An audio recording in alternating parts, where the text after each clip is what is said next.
여러분들 영화를 좋아하시는 분들은 트랜스포머라고 하는 영화를 기억하시는지 모르겠어요. 해가지고 남자들은 어려서 저희 세대인가요?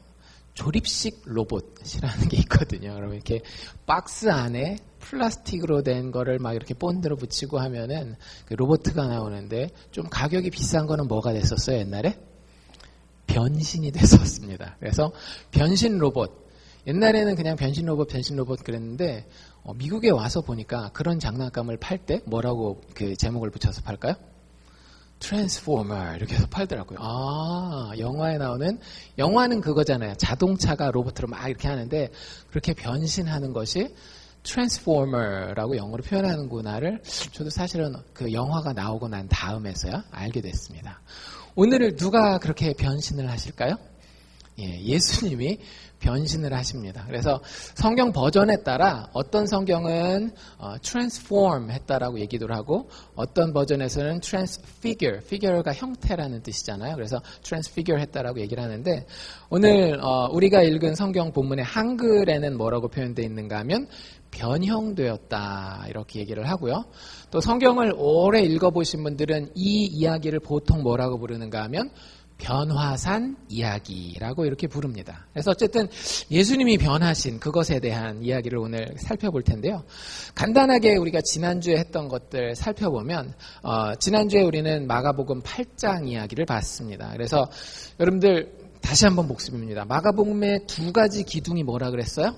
하나는 예수가 누구인가라는 것에 대해서 계속 마가가 이야기하고 있다라고 그랬고요. 나머지 하나는 뭐라 그랬어요? 예수를 따른다라는 것이 무엇인가, 즉 제자도란 무엇인가, 예수 믿는 것은 무엇인가에 대한 정의가 나머지 하나의 기둥이라고 그랬습니다. 근데 지난주 8장 이야기를 다루면서 그 두 가지가 아주 딱 정확하게 요약돼서 나와 있었어요. 예수는 누구인가? 너희는 나를 누구라 하느냐라고 예수님이 물어봤을 때 베드로가 나서서 탁 이야기하죠. 뭐라고 얘기했더라고요? 주는 그리스도 신이다. 그리스도가 좀 뜻이 어렵다면 제가 쉬운 말로 풀어드렸죠. 우리의 인생의 왕이 누구다? 예수 그리스도다. 하나님이 보내셔서 우리의 인생을 책임지고 회복할 수 있는 그분이 오셨는데 그분의 이름이 예수라고 하는 거예요. 아직 어떤 모습으로 드러날지 정확하게는 8장까지 다 나오진 않았지만 그분을 믿고 그분을 왕으로 섬기고 따라가면 하나님이 약속하시는 회복과 하나님이 원래 태초에 의도하셨던 완전함이라고 하는 것이 우리의 삶 가운데 이루어질 것이다 라고 하는 그 고백이 마가복음 8장에 베드로의 고백을 통해서 나와 있었고요. 그러면서 동시에 그 예수를 따르는 제자들이 어떻게 예수를 따라야 되는지에 대해서 간단하게 이야기를 했었어요. 기억나시나요? 첫 번째, 누구를 부인해야 된다라고요? 자기를 부인하고. 두 번째, 자기의 무엇을 지고? 자기 십자가를 지고. 그리고 결국 누구를 따라야 되는 거예요?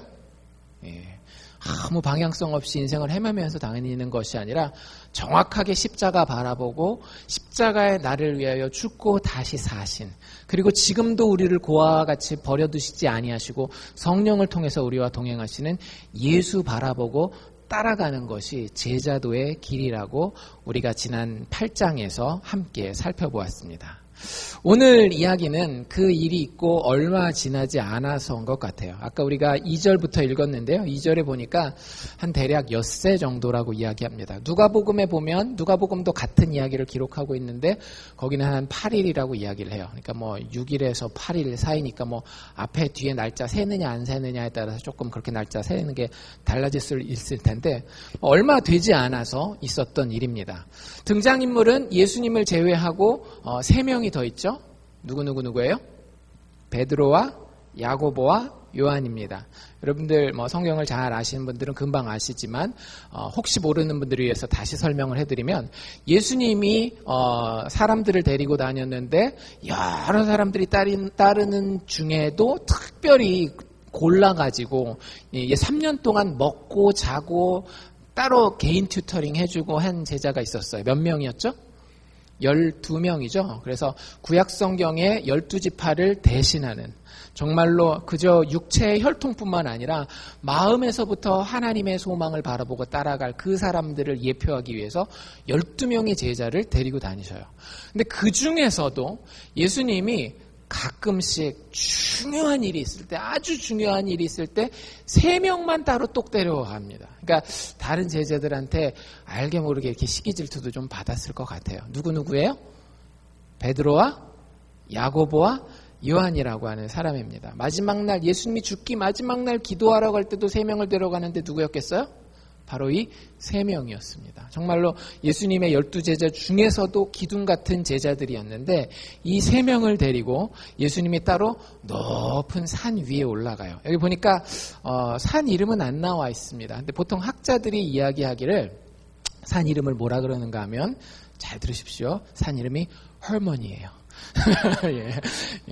헤르몬산 혹은 헐몬산이라고 얘기를 하는데 그 산에 올라간 걸로 보통 봅니다. 근데 올라가서 그냥 등산하러 올라간 게 아니라 굉장히 의미 있는 일이 일어났죠. 여러분들 읽으면서 보셨을 텐데 산에 올라가서 아마 밤이었던 것 같습니다. 오늘 여기 마가복음엔 나오지 않지만 누가복음 이야기에 보면 제자들이 잠들었다라는 이야기를 하는 걸 보면 아마 밤이고 그래서 기도하다가 잠들었었던 것 같은데, 어쨌든 그 밤에 갑자기 제자들의 주변이 환해지는 겁니다. 그 빛이 어디서 나나? 후레쉬도 그 당시에는 없었을 거고, 뭐 횃불인가 막 쳐다봤는데 그 빛의 근원이 어디에 있었어요?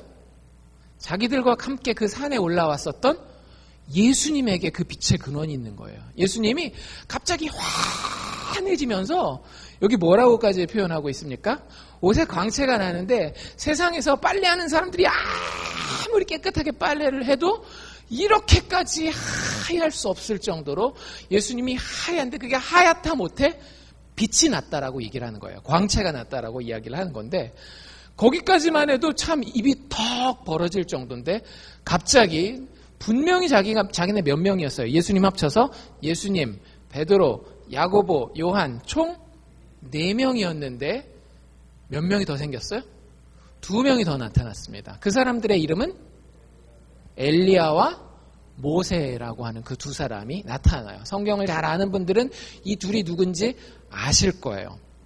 여러분들 여기까지만 일단 저희가 보면, 지금 우리가 읽게 되는 예수님의 이 변화산 사건은요 굉장히 중요한 의미를 가지게 됩니다. 왜냐하면 십자가를 향해 가는데, 십자가를 향해 가는 길이 8장에 예수님이 쉬운 길이라 그랬어요? 어려운 길이라 그랬어요? 어려운 길입니다. 여러분들, 예수 제대로 믿는 길은 좋은 길인 건 사실이지만 쉬운 길일까요? 어려운 길일까요? 어려운 길이에요. 예수님 구체적인 단어, 어떤 단어를 쓰셨다라고요? 뭘 지고 가야 된다? 십자가를 지고 가야 된다. 십자가가 결코 쉬운 것이 아닙니다. 여러분들이 예수 믿기 때문에 예수 믿는 부모가 되는 길, 예수 믿기 때문에 예수 믿는 비즈니스 오너가 되는 길, 예수 믿기 때문에 예수 믿는 친구가 되는 길, 예수 믿기 때문에 예수 믿는 남편이 되고 예수 믿는 어머니가 되는 길이 절대 쉬운 길이 아니라는 거예요. 좋은 길인 것은 분명합니다. 그런데 제가 말씀드리죠. 여러분들이 하고 싶은 대로 해서 예수 믿는 아버지, 예수 믿는 어머니, 예수 믿는 남편, 예수 믿는 아내, 내가 하고 싶은 대로 편안한 대로 해서는 절대 갈 수 없는 길이 예수 믿는 자의 길이에요. 그게 제자의 길이라고 하는 겁니다. 지금 그것 때문에 예수님의 제자들이 사실은 어떻게 돼 있어요? 기가 막 살아있습니까? 풀이 푹 꺾여 있습니까? 풀이 지금 푹 꺾여 있는 거예요. 예수님을 안 따라갈 수는 없겠고, 여러분들도 그런 생각해 보잖아요. 교회는 안 다닐 수는 없겠고, 죽은 다음에 천국이 있다는데 천국도 가긴 가야 되겠는데, 근데 목사님이 자꾸 강단에서 하는 얘기는 예수 믿으면 어렵네, 예수 믿으면 힘드네, 예수 믿으면 불편하네, 그런 얘기를 하는 거예요. 제자들도 비슷한 상황 가운데 있었습니다. 그리고 예수님이 거기다 대놓고 뭐라고까지 얘기를 하셨어요? 너희들이 힘든 길을 가는 정도가 아니라 나는 이제 어떻게 될 것이다? 십자가에서 죽을 거라고 이야기를 하는 거예요. 지난번에 말씀드렸죠. 지금 이게 어떤 컨텍스트인지. 예수님을 따르는 제자들은 자기 인생에 올인을 한 겁니다. 여러분들 뭐에 올인을 하고 계시는 거인지 모르겠지만 여러분들이 올인한 게 파토가 났다라고 생각해 보십시오. 끝났어요. 내가 올인한 게 그게 뭐 자식이 됐건 아니면 사업이 됐건 뭐 건강이 됐건 내가 올인했는데 이게 완전히 다 망쳐졌어요. 얼마나 좌절감이 크겠어요. 예를 들어서 비즈니스를 한번 예를 들어 봅시다. 내가 진짜 비즈니스에 올인을 했어요. 가정에서 가족들과 보내야 될 시간도 막 진짜 쉽게 얘기하면 포기하고 희생해 가면서까지 내가 한번 이거 하나는 성공해 보리라 해가지고 정말로 비즈니스에 올인을 했어요. 여러분들 결국에 내가 빚진 게 있는데 클로징을 못해서 한 달 후에 결국에는 여러분들의 비즈니스가 은행에 넘어가게 됐습니다. 여러분들 그 한 달 동안 마음이 어떻겠어요? 그게 제자들의 마음이라고 보시면 돼요. 제자들이 예수님한테 올인을 했거든요. 제자들을 비롯한 이스라엘 사람들이 계속 기다렸던 게 왕이었어요. 왕. 그리스도가 왕이라는 뜻이에요. 이 문맥에 보면 왕을 기다렸고 드디어 그렇게 강하다라고 하는 로마 제국을 한번 뒤집어 엎으리라고 생각을 한 거예요. 그래서 거기다가 있는 거 없는 거 다 갖다 쏟아붓고 올인을 한 겁니다. 근데 그렇게 따라다니던 예수님이 3년 전에만 얘기해 줬어도 괜찮았을 텐데 3년 전부터 따라다니기 시작했잖아요. 갑자기 3년 동안 진짜 다 버리고 쫓아다녔는데 뭐라고 얘기를 하는가 하면 근데 나는 죽을 거야. 얼마나 여러분들 마음이 심란하겠어요. 근데 예수님이 얘기한 게 4가지라 그랬죠. 뭐라 그랬어요? 내가 고난을 받고 많은 고난을 받고 그 다음에 수치와 굴욕을 당하고 십자가에 죽은 다음에 4번째 뭐라 그랬어요? 사흘 만에 다시 살아날 것이다라는 게 이게 지금 들려지도 않고 생각나지도 않은 그런 상황 가운데 있는데 예수님은 사실은 이 4가지를 이야기를 하면서 제일 강조하고 싶었던 게 뭘까요? 1번 고난을 받을 것이다 내가. 2번 내가 많은 수치와 굴욕을 당할 것이다. 3번 내가 죽을 것이다. 4번 그런데 나는 3일 만에 다시 살아날 것이다. 예수님이 이 4가지 중에 사실 제자들한테 얘기를 하면서 가장 강조하고 싶었던 게 뭐였을까요? 4번이에요. 이 4번. 이 제자들은 가다가 순환도 어떻게 감당할 수 있고 수치와 굴욕도 대충 감당할 수 있을래다가 3번 예수님 돌아가시는 데에서 멘붕이 와서 4번을 안 들었는데 예수님이 예수님을 따르는 모든 사람들에게 1, 2, 3번이 있다. 1, 2, 3번이 있는데 너희들이 진짜 보고 따라와야 되는 건 뭐냐면 4번이다. 이 얘기를 해주시기를 원했던 거예요. 근데 제자들이 그게 안 들어오는 겁니다. 마음 상태가 어떤지 아시겠죠? 그게 너무너무 힘드니까 그게 안 들어오는 거예요. 그래서 예수님 나중에 16장에 가면 부활하십니다. 마가복음 16장까지 있거든요. 근데 그 부활에 맛배기를 오늘 보여주시는 거예요. 영화가 여러분들 기대되는 영화가 있잖아요. 그 나올 때까지 기다리기 전에 뭘 봐요? 트레일러, 흔히 예고편이라고 하는 걸 보잖아요. 그 예고편을 지금 보여주고 계시는 거예요. 니들이 따르는 내가 맞아. 고난받고 굴욕당하고 죽을 것인데 내가 그걸로 끝나는 존재가 아니거든. 그 1, 2, 3번은 뭐를 위한? 4번을 위한 예비 단계일 뿐이야. 그 4번이 어떻게 나타날 것인지 내가 너희한테 살짝 다한테 내가 보여줄 수 있어. 여러분들 영화 시사회는 누구만? 선택받은 몇몇 사람들만, 이 초대장을 받은 사람들만 가는 것처럼 딱 3명만 지금 데리고 가는 거라고요. 누구? 베드로와 야고보와 요한만 데리고 니들 내가 죽은 다음에 분명히 실망할 거 아는데 그때 꼭 기억해야 될 거야. 내가 다시 살아나서 너희에게 나타났을 때 이게 분명히 너에게 기억날 거야 하면서 이 이야기를 이 모습을 변화산 사건을 이 3명의 제자들에게 보여줍니다. 즉 십자가를 향해서 나아가는 예수님이 지금 이제 제자들한테 계속 어떻게 보이시기 시작했어요. 우리 불쌍한 예수님. 예수님 어떻게 하나. 거기에 올인한 나는 또 어떻게 하나. 이런 모습으로 계속 보여야 하는 그 예수님이 탁 자기를 실제로 보여주는 거예요. 니들이 나를 그렇게 불쌍하게 생각하지 않아도 돼. 요한복음을 계속 보십시오. 요한복음에 예수님이 자기의 죽음을 언급할 때마다 쓰는 단어가 뭐냐면 영광이라고 하는 단어예요. 여러분들 가운데에 내가 이 부분에 있어서는 자신 있다 하는 게 있는 분이 있을 거예요. 그게 뭐 장사하는 게 됐건 교육이 됐건 아니면 뭐 스포츠가 됐건 자신 있는 그런 게 있을 겁니다. 그러면 여러분들 중간에 조금 어려운 과제가 주어지는 경우가 있어요.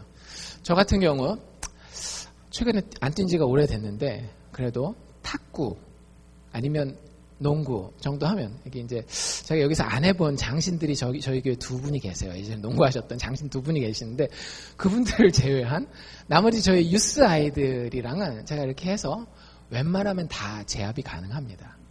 근데 예를 들자면 제가 민우랑 하는 거는 이렇게 농구를 하면 이기긴 이기죠. 민우가 누군지 아시죠? 그렇죠? 지금 8학년, 곧 9학년이 되는데 민우랑 하면은 이렇게 제가 어떻게 할까요? 이렇게 공을 던져주면서 이렇게 일부러 슛도 안 들어가면서 이렇게 해요. 진짜 재밌는 게임은 어떤 걸까요? 민우는 사실 저한테 도전이 되지 않습니다. 근데 진짜 재밌는 게임은 어떤 게임인가 하면 저희 교회에서 그래도 농구가 제일 되는 유스에서 제일 되는 애가 재우예요. 재우가 운동을 이렇게 전반적으로 잘하고 농구도 꽤 해요. 요셉이는 그 운동량이 좀 딸려요. 저랑 농구를 하면 뛰는 거 잘 뛰는데 이 농구로서 뛰는 거는 또 뛰는 방법이 있거든요. 그래서 이게 좀 되는 애들이랑 하잖아요. 그러면 거기서 느끼게 되는 즐거움과 영광이 있어요. 무슨 얘기인지 아시겠죠? 탁구도 마찬가지예요. 탁구 저희 교회에서는 아직까지는 어른들은 제가 안 쳐봐서 모르겠는데 저랑 그래도 제가 스코어 조절 조금 해주면 어느 정도 이게 공이 왔다 갔다 하는 친구는 요셉이 하나 정도 나머지는 그냥 이렇게 잘해봐 해가지고 제가 그냥 합니다. 근데 그 실력이 비슷한 사람이랑 해가지고 딱 어렵잖아요. 이기는 게 어렵단 말이에요. 근데 그걸 해서 이겨놓으면 어떤가 하면 기쁨이 있어요. 영광이 있어요. 사람에겐 그런 게 있습니다. 여러분들 사업하는 분들도 어느 정도 경지에 올라가신 분들 아니면 그런 분들이랑 대화를 해본 분들은 그런 얘기를 들으셨을 거예요. 더 이상 이제는 뭐가 문제가 아니에요? 생존이 문제가 아닙니다. 이게 이제 사업이 어느 정도 다 돌아가게 돼 있어요. 그럼 그 다음에는 뭐가 문제인가 하면 조금 더 도전이 될 만한 것을 찾고 그게 좀 도전이 될 만한 거였는데 내가 탁 했을 때 그때 느끼게 되는 그 기쁨이 있더라고요. 예수님이 이 십자가를 향해 나아갈 때에 그런 얘기를 하시는 거예요. 내가 지금 십자가를 향해 나아가고 나는 죽을 것인데 니들이 생각하는 것처럼 그게 그렇게 불쌍하고 힘들고 그런 것만이 아니야. 거기에 나의 영광이 있어. 니들이 그런 걸 좀 깨달았으면 좋겠어. 나의 본체는 그 고난을 당하고 굴욕을 당하고 죽음에도 불구하고 다시 살아날 수 있는 영광과 능력의 존재가 나의 본체의 원래 형상이야. 이게 내 실체야 라고 우리에게 이야기하고 있는 겁니다. 실제 그래서 히브리서 저자가 예수님을 표현할 때 이렇게 표현해요. 뭐라고 표현하는가 하면 예수님은 하나님의 영광의 광채시요 그 본체의 형상이시라. 지금 예수님이 막 빛나고 있죠. 예수님 여러분들 그 영화 같은 거 보면 부활하신 예수님을 표현할 때 어떻게 표현하던가요? 빛이 쫙 막 이렇게 나게 표현하잖아요. 그 모습이 돌아가시기 전에 살짝 맛보기로 지금 변화산에서 보여지고 있는 겁니다. 여러분들 예수님은 이런 분이에요. 여러분들 예수님을 어떻게 체험하셨고 예수님을 어떻게 알고 있는지 모르겠지만 예수님 별 볼 일 없는 분이 아닙니다. 여러분들은 잘 모를지 모르겠지만 예수님은 참 대단한 분이에요. 신이 있다라고 한다면 그 신의 본체의 형상을 보여준 분이 예수 그리스도라고 하는 분이죠. 제가 그런 실수를 한 적이 있었어요. 몇 분한테는 말씀드렸지만 달라스에서 신학교를 다닐 때 DTS를 다닐 때 굉장히 좋은 학교더라고요. 나중에 다니고 보니까. 근데 갈 때는 미국에서 그러니까 한국에서 미국 처음 올 때 학교를 이렇게 고르잖아요. 그러면 이렇게 뭐 이런 정도의 신학교들이 있다, 이런 정도만 듣지 그 학교가 얼마나 그게 괜찮은 학교인지 이런 거 몰랐는데 갔는데 처음에 이제 저는 인터내셔널로 갔으니까 인터내셔널 국제 학생으로 이렇게 딱 갔는데 그 어떤 이렇게 머리 희고 인상 좋은 아저씨가 와가지고 국제 학생들 이제 그룹을 이렇게 나눠가지고 멘토링을 해주는 거예요. 뭐 미국에서 살려면 어떻게 해야 되고 뭐 컬처 쇼크는 어떻고 뭐 이런 얘기를 다 얘기를 해주는데 진짜 겉으로 보기에 참 순한 나이 많은 백인 아저씨 그냥 이렇게 생각했거든요. 웬걸 나중에 보니까 이 아저씨가 쓴 책이 20권도 넘는 거예요. 한국에 번역된 책만도 10권이 넘는 정말 쟁쟁한 학자더라고요. 또 수업에는 한번 들어갔는데 그 수업에 들어가서 봤는데 교수님이 애꾸눈이세요. 눈이 한 짝밖에 없고 과거에 뭘 하셨길래 한쪽 눈은 어디다 두고 오셨을까. 근데 강의를 이렇게 듣다 보니까 이분이 보통 분이 아닌 거예요. 나이가 그 당시에 한 7, 80 가까이 되셨는데 와 젊은 애들을 저희가 그 채플 드리는 채플실이 꽤 컸거든요. 그 강의실이 인기가 많아가지고 강의실에서 못하고 그 채플실에서 그 강의를 듣는데 정말로 그 학생들을 들었다 놨다 해요. 우리가 정말로 예수 그리스도의 복음을 위해서 이렇게밖에 못 살겠습니까? 하면서 성경에 근거해가지고 가르쳐요. 나중에 알고 보니까 이분을 부르는 별명이 있더라고요. The Prof. 그 교수님 하면 다 알아요. Dr. Howard Hendricks라고 해가지고 정말로 그 다라스 카우보이 채플린도 했었고 그 진짜 유명한 분이더라고요.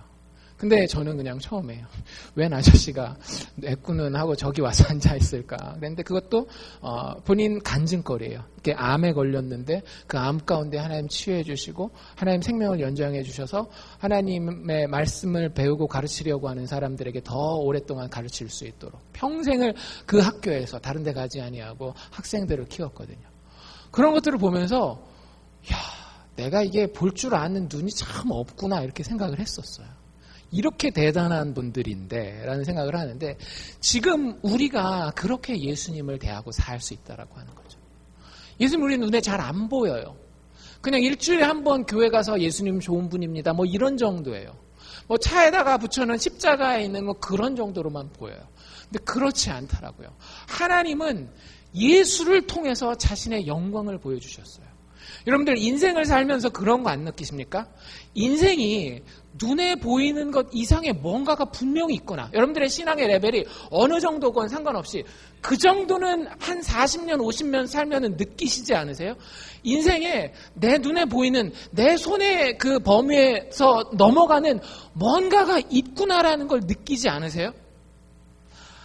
기독교를 믿지 않는 사람이라고 한다면 그걸 그냥 신이라고 이야기해서 이름을 붙여봅시다.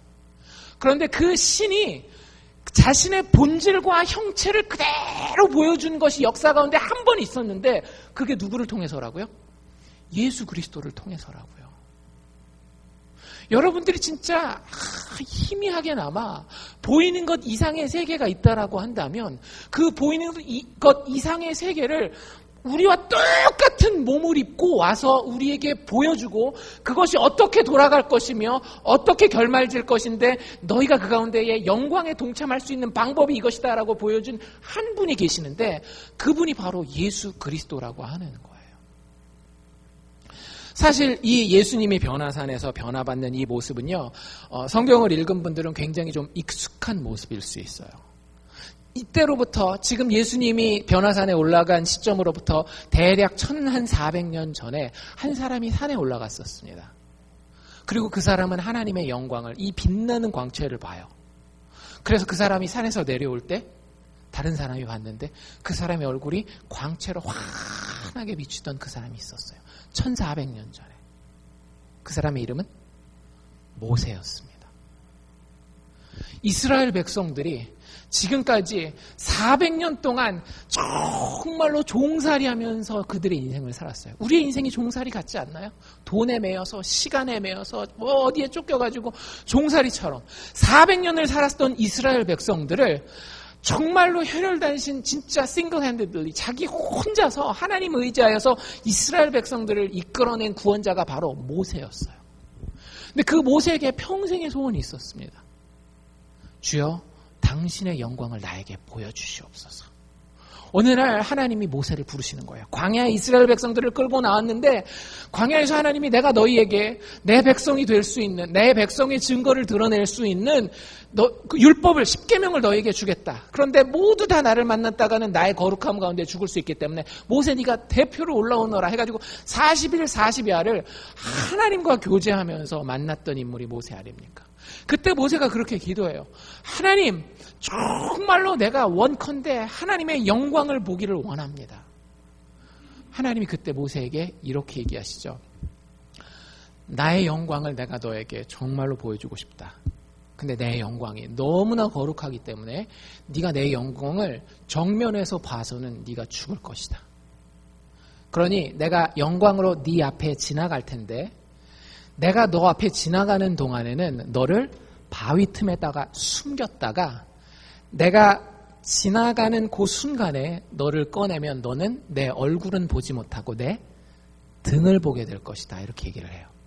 그리고 모세가 하나님이 지나가시는 것을 막 지진이 일고 바위가 흔들리고 막 불이 요동하고 하는 가운데에 하나님이 싹 지나갈 때 얼굴은 보지 못하고 죽으니까 하나님의 뒷모습을 탁 보게 돼요. 근데 그 하나님의 뒷모습만 보고 온 모세를 사람들이 바라볼 수 있었을까요? 없었을까요? 바라볼 수가 없었어요. 왜? 모세의 얼굴이 빛이 반짝반짝반짝반짝 나는 거예요. 여러분들, 이게 하나님의 백성의 능력입니다. 하나님 능력 있으신 분이에요. 모든 것을 빛나게 만들 수 있는 분, 빛의 근원 되시는 분, 빛이 있으라 라고 말씀하셔서 그 빛이 있게 만드신 분이 하나님이에요. 그 하나님의 영광을 뒤에서라도 바라보면 우리의 삶은 광채가 나는 인생이 된다라고 하는 것이 성경의 가르침이에요. 그게 1400년 전에 있었던 이야기거든요. 그런데 다시 베드로와 야고보와 요한이 산에 올라갔네요. 광채를 봐요, 못 봐요? 광채를 봐요. 그런데 이제는 그 모세 때 광채는 어떤 광채였어요? 하나님의 광채를 모세가 단지 거울로 반사하는 광채였잖아요. 그런데 이 베드로와 야고보와 요한은 뭘 보는가 하면 하나님의 광채의 본질을 보게 됩니다. 누구를 통해서? 예수 그리스도를 통해서. 여러분들, 예수는 우리에게 하나님의 빛의 광채를 직접적으로 보여주는 존재예요. 모세는 하나님의 얼굴을 봤어요? 못 봤어요? 못 봤어요. 뭐라고 기도했음에도 불구하고 주님, 주님의 영광을 나에게 보여주시옵소서 했는데도 못 봤어요. 그래서 그 기도 응답받기까지 얼마나 기다렸겠어요? 1400년을 기다린 거예요. 그리고 나서 예수께서 이렇게 변형되어서 하얘졌을 때 누가 나타났다라고요? 엘리야와 모세가 나타났다라고요. 모세가 그때 얼굴 표정이 어땠을까요? 어린아이 소풍 가기 전날보다도 얼굴이 더 환해지면서 야, 주님의 얼굴을 내가 이제 보는군요. 제가 1400년 전에 주님의 등을 봤는데 주님의 얼굴을 예수 안에서 보게 되는군요. 이 고백이 지금 여기 모세가 하고 있는 고백인 거예요. 무슨 이야기를 하고 있는지 마가복음엔 잘 나와 있지 않지만 자세한 이야기는 궁금하면 그 누가복음을 한번 보시면 누가복음 이야기가 좀 더 자세히 나와 있는데 어쨌든 그런 이야기라고 하는 거예요. 시내산의 모세의 광채를 뛰어넘는 이 헐몬산에 하나님의 영광의 본체로서의 예수님의 광채가 지금 예수님의 세 명의 제자들에게 드러나고 있는 겁니다. 모세의 광채는 그저 하나님의 영광을 반영하는 반사하는 광채였다라고 한다면 지금 이 변화산에서 드러나는 예수님의 광채는 하나님의 영광의 본체로서 드러나고 있는 거예요. 이게 예수님이 보여주기 원했던 본인의 실체입니다. 너희들 나를 어떻게 생각해? 말로는 베드로가 뭐라 그랬다라고요? 주는 그리스도시니이다. 말로는. 네, 여러분들, 우리가 머리로 아는 것과 온 몸으로 아는 건 같은 겁니까? 다른 겁니까? 달라요. 엊그제 이제 간증 아닌 간증을 들었는데 여러분들 재판정에 가서 쓰는 것이 이게 힘든 거다, 어려운 거다 이런 얘기 듣잖아요. 근데 막상 자기가 재판받을 일이 있어서 재판장에 탁 가셨는데 그분이 너무너무 막 떨리고 가슴이 두근두근 하셨다라는 거예요. 여러분들, 예수가 그리스도라고 하는 거, 예수가 왕이라고 하는 거 우리가 머리로는 알 수 있어요. 그런데 그것이 과연 우리에게 체험되느냐라고 하는 거예요. 예수님이 그거 알려주시기 원하고 계십니다. 너희들 나를 믿는다라고 하는데, 나를 그리스도라고 하는데, 나를 왕이라고 하는데 정말로 너희들 알고 있니? 보고 있니? 여러분들, 아는 것과 보는 것은 굉장히 큰 차이가 납니다. 하나님이 우리에게 원하시는 것은 아는 데서 멈추는 것이 아니라 아는 것을 지나쳐서 어디까지? 예수를 보는 데까지 가기를 원하는 거예요. 예수님 우리에게 많은 것으로 보여주고 계십니다. 그때 제자들이 보이는 반응이 참 재미가 있어요. 6절에 보면 뭐라고 얘기를 했는가 하면 저희가 심히 어땠다? 무서워했다라고 이야기를 하고요. 도대체 무슨 말을 해야 될지도 모르고 있었어요. 저가 무슨 말을 하는지 알지 못함이더라 라고 이야기를 하면서 이게 지금 이 상황에서 뭘 어떻게 해야 되는지, 하나님을 만났거든요. 두려울 수밖에 없지 않나요? 여러분들 밤에 가다가 귀신 비스무리한 것만 봐도 어때요? 굉장히 막 가슴이 두근두근거리고 막 이러잖아요. 근데 뭐 이건 귀신은 저리 가라, 하나님의 영광이 직접 자기들 눈앞에 나타난 상황이에요. 게다가 이스라엘 사람들은 뭘 알고 있는가 하면 하나님을 본 자들은 죽는다라고 하는 걸 알고 있기 때문에 지금 너무나 두려워서 막 쫄아 있는 거예요. 굉장히 성격이 독특하신 분이 한 분 계시죠, 이 중에. 누구예요? 베드로. 세상에는 두 종류의 사람이 있습니다. 세상에 말하는 사람은 두 종류의 말하는 사람이 있어요. 하나는 진짜 말할 게 있어서 말을 하는 그런 분이 계시고요. 그런 사람들이 하는 말은 들어줄만 해요. 근데 또 다른 사람들은 어떤 사람들일까요? 꼭 말을 해야만 되는 분이 있어요. 말을 할 말이 있어서가 아니라 말을 해야 되는 사람들이 있더라고요. 그냥 뭐 상황이 되면 여기서 뭔가 한마디 꼭 던져야 될 것 같은. 그게 누구예요? 우리 베드로 형님이란 말이죠. 말을 어떻게 한번 던져봐야 될 것 같아요. 그래가지고 말을 던지십니다. 뭐라고 던졌는지 5절에 나와 있죠. 베드로가 예수께 고하되 라삐어, 우리가 여기 있는 것이 좋습니다. 일단 뭐 하고 있어요? 사바를 하고 있는 거예요. 지금 자기들 감정은 어때요? 진짜 좋아요? 바로 밑에 뭐라고 읽었어요, 우리가? 기쁘고 행복하고 그렇다고 그랬어요? 아니면은 두렵고 무섭다 그랬어요? 두렵고 무서워요. 이거 내가 큰일 날 수도 있겠다. 이런 상황인데도 일단 말을 던져야 되니까. 던지는데 뭐라고 던지고 있는가 하면 여기 있는 게 참 좋습니다 라고 이야기를 하는 거예요. 그리고 나서 뒤에 뭐라고 이야기를 하는가 하면 우리가 초막 셋을 짓겠습니다. 초막은 우리 쉽게 얘기하면 텐트라고 생각하시면 돼요. 천막. 초막 셋을 짓는데 이유가 있죠. 세 개가, 하나는 예수님을 위해서, 또 하나는 누구를 위해서겠어요? 엘리야를 위해서, 마지막 하나는 모세를 위해서, 이 세 개를 짓겠다라고 하는 거예요. 근데 여러분들 그 성경 헬라어 원어를 보면은요, 이 초막이라고 하는 단어가 굉장히 독특한 단어입니다. 영어 성경들에 보면 뭐라고 번역되어 있는가 하면 tabernacle이라고 번역이 되어 있어요. tabernacle. 영어로 성경을 읽으시는 분들은 이게 뭔지 금방 아실 거예요. 한글 성경에는 이 tabernacle이 구약 성경에 계속 뭐라고 번역되는가 하면 성막이라고 번역이 됩니다. 여러분들 성막이 뭔지 아시죠? 구약 시대 때에 이스라엘 백성들 가운데에 하나님이 임재해 계셨어요. 그렇죠? 근데 하나님을 직접 대하면 사람들이 어떻게 된다라고요? 하나님을 직접 만나면 죽는단 말이에요. 그래서 하나님이 우리와 함께 해주시면 좋기는 하겠어요. 초대는 합니다. 하나님, 우리 이스라엘 백성들이 하나님이 있어야지만 살겠습니다. 우리의 그 진 가운데로 들어오십시오라고 초대는 하는데 그걸 감당할 능력이 우리에게 있어요, 없어요? 없어요. 그래서 하나님이 우리 안에 들어오시되 우리를 치지 않고 우리를 망가뜨리지 않고 우리를 죽이지 않고 하나님의 존재가 우리 가운데 계시면서 그저 축복만 되게 하기 위해서 만들어 놓은 여러 가지 장치가 있어요. 그게 무엇인가 하면 성막 태베네클이라고 하는 거예요. 그 태베네클 안에서 중보자 되는 제사장들이 이스라엘 백성들의 죄가 있을 때에는 짐승을 잡아서 피를 흘리게 함으로써 하나님이 여전히 하나님 백성들을 치지 아니하시고 품으시고 축복할 수 있도록 하는 것이 그 태베네클 성막이라고 하는 거예요. 그러니까 지금 사실 모세가 아니라 베드로가 뭐라고 이야기하는 거냐면요. 예수님, 이대로 가면 우리 죽겠네요. 큰일 나겠네요. 라고 얘기를 하면서, 그런데 예수님 그 능력, 그 축복 탐나기는 합니다.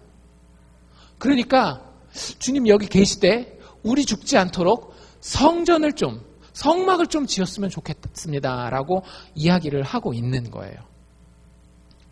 되게 이기적이기도 하고 참 어린아이 같기도 하고 그러면서 겁에 덜덜덜 떨려가지고 무슨 말을 해야 될지 모르는 그런 베드로의 모습을 볼 수 있습니다. 여러분들 근데 이게 사실은 교회 다니는 많은 사람들의 모습 아닌가요? 우리가 인생을 살다 보면 하나님의 심판이 있을 수도 있겠구나. 그런 생각 안 해보셨어요? 다른 사람들 아무도 모르지만 내가 맘먹은 거 알아요. 그리고 내가 한 행동이 굉장히 이기적이고 누군가를 해할 수도 있다라는 것을 알고 한 행동들이 여러분들 혹시 있지 않나요? 그런 상태에서 교회에 나와서 하나님 앞에 섰는데 혹시 하나님이 그 부분에 대해서 겉으로 드러난 행동이건 아니면 다른 사람들은 아무도 모르는 그냥 깊은 곳에 있는 내 마음의 방향성이 되었건 신이 알고 하나님이 알고 나한테 벌을 내리시지는 않을까? 라고 하는 두려움을 가져보신 적 없으십니까? 베드로가 지금 가지고 있는 이 두려움, 그러면서도 하나님을 떠날 수 없고 하나님의 축복은 여전히 내 안에, 하나님의 영광은 여전히 내 안에 있기 원하는 이 마음이 사실은 우리 교회 다니는 사람의 모습에서 크게 다르지 않은 거예요. 마음의 의도를 아는 예수님, 베드로의 마음을 알았을까요? 몰랐을까요? 알았겠죠. 지금까지 우리가 계속 본 게 뭐예요? 등장인물들이 나올 때마다 예수님은 다 뭘 하십니까? 독심술을 하시지 않으십니까? 그 마음속에 뭐가 있는지 다 아시고 다 끄집어내가지고 하시잖아요. 그러니까 베드로가 이 말을 한 것이 얼마나 자기중심적이고 자기만을 생각하고 하나님 앞에 자유롭고 하나님을 향해서 사랑하고 기뻐하는 마음이 아닌 그저 하나님을 두려워하고 하나님을 이용해 먹어야 되는데 그게 잘 되지 않으면 자기가 벌 받을 것 같고 이런 좋지 못한 동기 가운데 있다라는 걸 예수님이 분명히 아셨을 거예요. 그의 영적인 수준이 너무너무 낮다라는 것을 예수님은 분명히 알고 있었을 겁니다. 근데 여러분들 우리가 읽었죠? 예수님이 그거에 대해서 한마디 하십니까? 안 하십니까? 예수님 그거에 대해서 한마디도 안 하세요. 여러분들 때로는 예수님 우리의 연약함에 대해서 때로는 우리의 마음의 방향성이 아주 잘못되어 있을 때에 예수님이 한마디도 안 하실 수가 있습니다. 좋은 의미에서. 왜 그러실까요? 기다려주시는 거예요. 하나님이 그 영혼을 만져주시기를 기다리고 있는 겁니다. 여러분들 때로는 예수님이 나한테 진짜 탁 들리게 뭔가 얘기해 주셨으면 좋겠어요. 하나님 이건 이렇게 할까요? 저렇게 할까요? 탁 얘기를 해주시면 좋을 것 같은데 예수님이 아무 말도 안 하고 기다려 주실 때가 있습니다.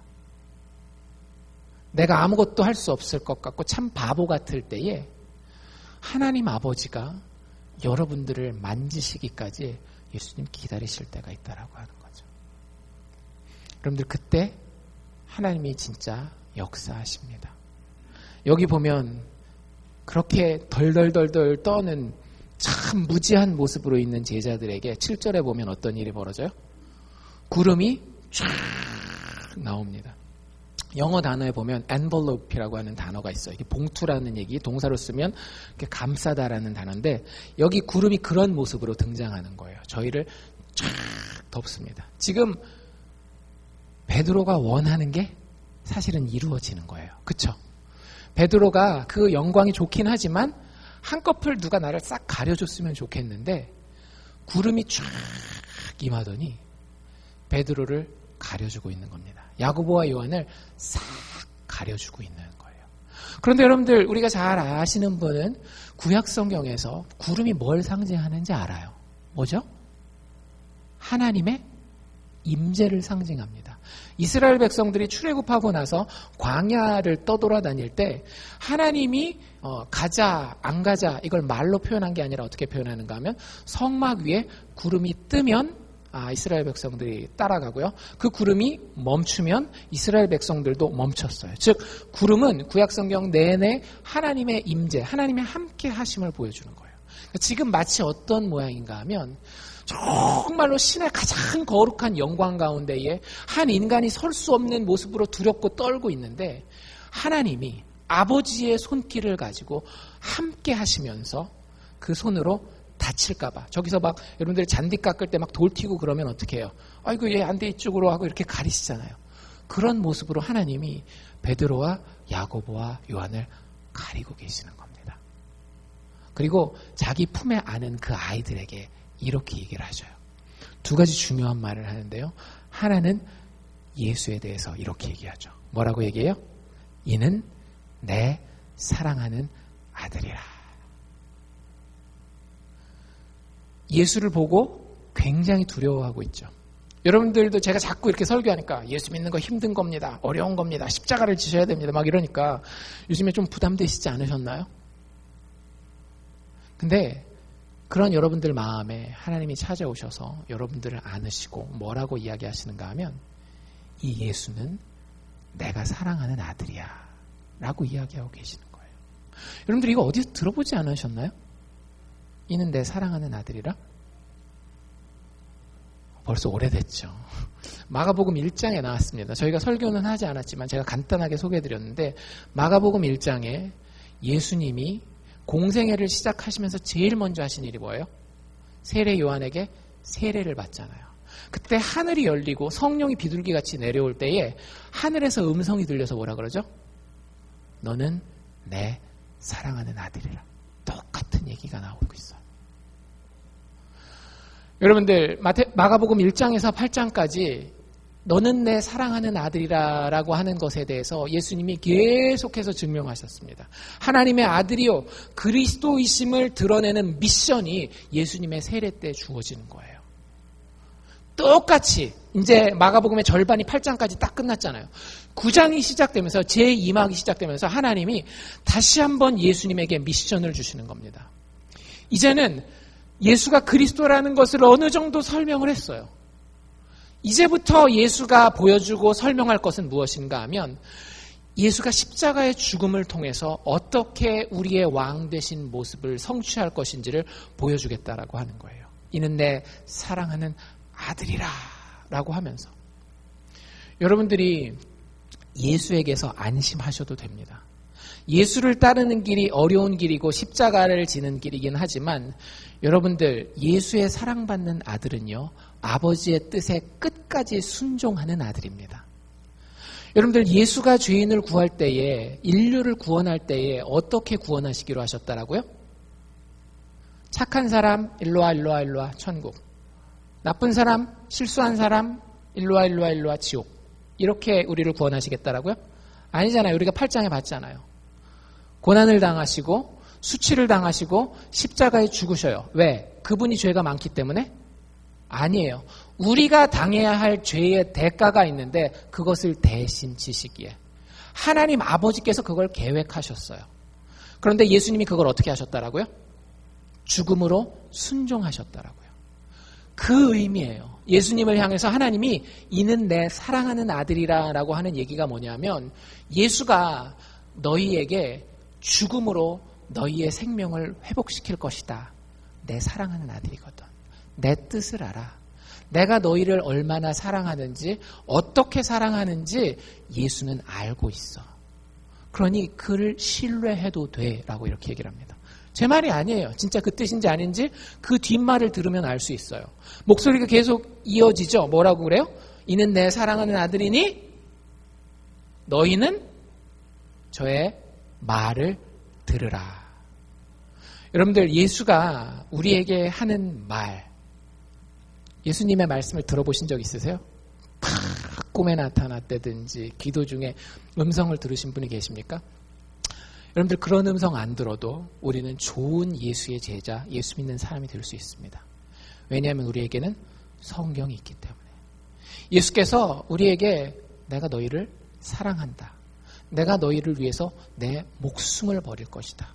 그리고 너희들 걱정하지 말아라. 염려하지 말아라. 내가 책임질 것이다. 이것이 아버지 하나님이 좋아하시는 길이고 이것이 아버지 하나님이 싫어하시는 길이다.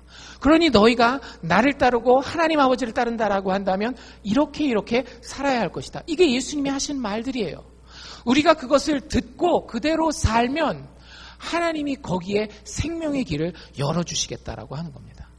여러분들, 우리의 유일한 소망은 겸손함이어야 됩니다. 그 예수의 음성을 들을 만한 귀를 열어놔야 돼요. 여러분들, 우리의 유일한 소망은 예수를 향한 신뢰함입니다. 그분이 분명히 우리에게 선한 것을 이루어주리라라고 하는 확신이 있어야 되는 거예요.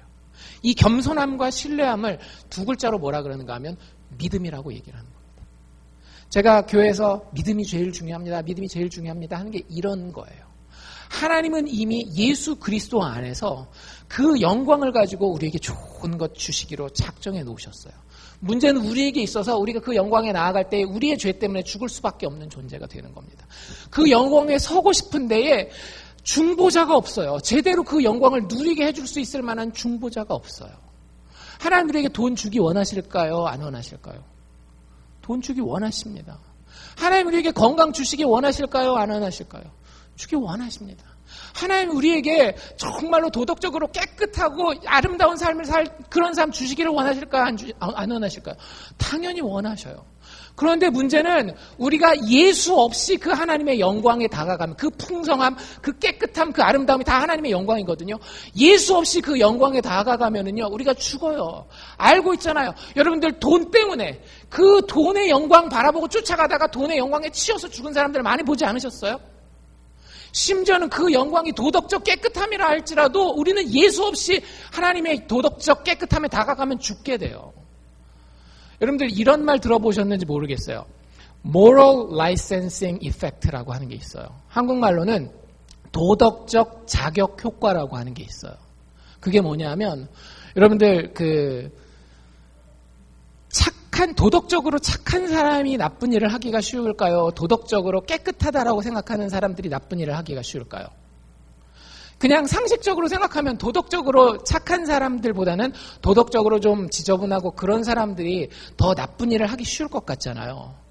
근데 실제로 그걸 공부하고 연구하는 사람들이 있거든요. 심리학이라든지 이런 거 하는 사람들이. 미국에 있는 유수의 대학의 교수들이 그걸 연구했는데 결론은 뭔가 하면 도덕적으로 깨끗하다라고 생각하는 사람들이 나쁜 일을 하기가 더 쉽다라고 하는 거예요. 개인도 그렇고 단체도 그렇고. 그래서 여러분들 그런 거 가끔씩 못 보셨어요? 저렇게 평상시에 나 저 사람 깨끗하다라고 생각했는데 나중에 보니까 뒤로 호박씨는 자기가 다 까고 있는 거예요. 많이 보시지 않으셨어요? 근데 그게 이유가 있대요. 예수 없이 하나님의 영광에 다가가기 때문에 그런 거예요. 도덕적 깨끗함은 하나님의 영광이 맞습니다. 그렇죠? 그런데 도덕적 깨끗함을 예수 없이, 예수의 죽음과 부활 없이 다가가잖아요? 그러면 도덕적으로 깨끗한 일을 하면 할수록, 예를 들면 요즘식으로 얘기하자면 환경 친화적인 차를 타고 다니고 많은 곳에 도네이션을 하고 다니고 그런 사람일수록 뒤에 가서 나쁜 일을 세금 띄어먹고 성적으로 타락하고 이런 여러 가지 일들을 훨씬 더 쉽게 한다라고 하는 게 그 이유를 놓고, 그러니까 결론을 놓고 보니까 진짜 그렇게 되는. 그러니까 실험은 이런 실험을 했어요. 샴푸인가 그러니까 시리얼인가 해가지고 환경 친화적인 제품과 그냥 일반 제품을 놓고 고르라고 얘기를 합니다. 두 개를 골랐는데 반씩 어떤 사람들은 환경 친화적인 도덕적인 우월감을 가지는 제품을 선택했고요.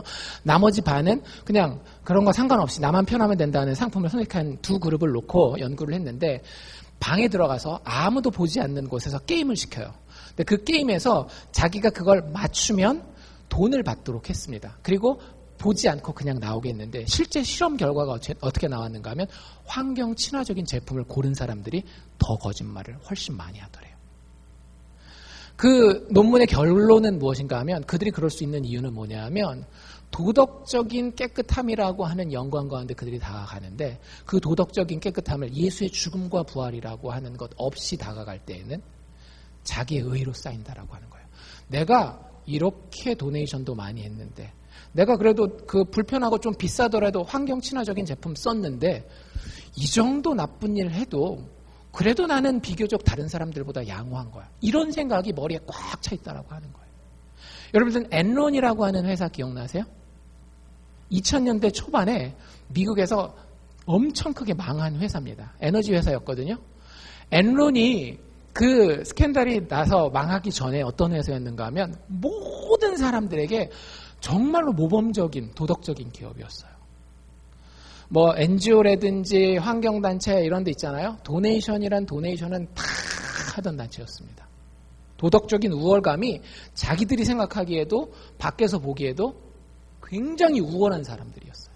나중에 어떻게 망했죠? 가짜 장부 쓰죠. 내가 사회에 이 정도 공헌했는데 회사를 좀 확장하기 위해서는 가짜 장부 써도 되지 뭐 이런 식으로 해가지고 미국 사회가 엄청나게 힘들어질 정도로 비도덕적인 일을 한 거예요. 그 이유가 뭐라고요? 영광에 다가가긴 다가갔어요. 근데 누구 없이? 예수 없이. 내가 영광에 다가갈 수 있는 유일한 이유는 뭔지 아세요? 여러분들이 하나님의 물질적 풍성함이라는 영광이 됐건 도덕적 깨끗함이라고 하는 영광이 되었건 아니면 육체 건강이라고 하는 영광이 되었건 하나님의 영광에 다가갈 때에 그것을 위해서 하나님께서 그 아들 독생자 예수 그리스도로 하여금 많이 고난당하게 하시고 그리고 수치를 당하게 하시고 죽게 하셨다라는 것을 알지 아니하고 그것을 하잖아요. 여러분들 그 영광은 그 사람을 망가뜨립니다. 돈에 눌려서 죽게 되고요. 도덕적인 우월감이 결국에는 보이지 않는 것에서 아주 추악한 사람을 만들어 놓는 거예요. 참 놀라운 건 이 변화산 기적, 이 기적이잖아요. 예수님이 그렇게 막 꽉 변하고 죽었던 뭐 모세도 살아나고 엘리야도 다시 나타나고 많은 기적이 여기 들어있는데 여러분들 이 이야기에서 가장 큰 기적이 뭔지 아세요? 사실 제가 계속 얘기했어요. 하나님의 얼굴을 본 베드로와 야고보와 요한이 죽지 않았다라고 하는 거예요. 하나님의 영광을 본 그들이 죽지 않은 이유는 뭘까요? 예수와 함께 있었기 때문에. 그들을 위해서 피 흘릴 준비가 돼 있는, 그들을 위해서 죽어줄 수 있는 예수가 그들과 함께 있었기 때문에 하나님의 영광이 그들에게 지나갈 때에 그들이 아무 해함도 받지 아니하고 하나님의 영광을 누릴 수 있었던 겁니다. 여러분들 우리의 인생도 똑같습니다. 하나님 영광의 하나님이에요. 모든 빛의 모든 완성품의 근원이 되시는 분입니다. 여러분들 우리는 그것을 누리고 싶은 갈망이 우리 안에 있어요. 그게 인간 욕구입니다. 동물들과는 달라요. 그런데 여러분들 그걸 누릴 수 있는 바른 길은 단 하나밖에 없습니다. 십자가에 우리를 위해 죽으신 예수 그리스도 한 분이에요. 여러분들 스스로 물어보십시오. 나에게 예수는 어떻게 보이고 있는가? 과연 그분으로 영광스럽게 하지만 나를 위하여서 나를 사랑하여 나를 위해 죽기까지 희생하시는 그런 모습으로 예수가 보이는지. 그리고 한 가지만 더 물어본다라고 한다면 마지막 장면에 보면 어떻게 돼요? 제자들이 정신 차리고 눈 탁 떠보니까 다 사라지고 예수밖에 안 계셨죠. 여러분들 제자들이 무식하고 참 어리석어요. 근데 사는 이유가 이것 때문에 그런 겁니다. 여러분들 우리 눈에도 보이는 게 많지 않나요? 겉에 보이는 거 많잖아요. 자식들, 뭐 경제적인 거 보이는 거 많아요. 근데 여러분들이 정말로 고개를 탁 털고 정말로 내가 영적인 눈으로 봐야 되겠습니다 했을 때 단 한 분 누구만 보여야 되는 거예요? 예수 한 분만 보여야 되는 거예요. 그러면 여러분이 좀 어리석어도 여러분이 좀 실수해도 하나님의 영광 가운데 뭣도 모르고 뭐 좀 달려갔다 할지라도 그 예수가 여러분들을 부활의 세컨드 찬스로 초대하시고 이끄시고 마지막에는 그분이 시작하신 선한 일을 여러분들의 생명을 통해서 완성하실 줄로 믿습니다. 우리 함께 기도하겠습니다.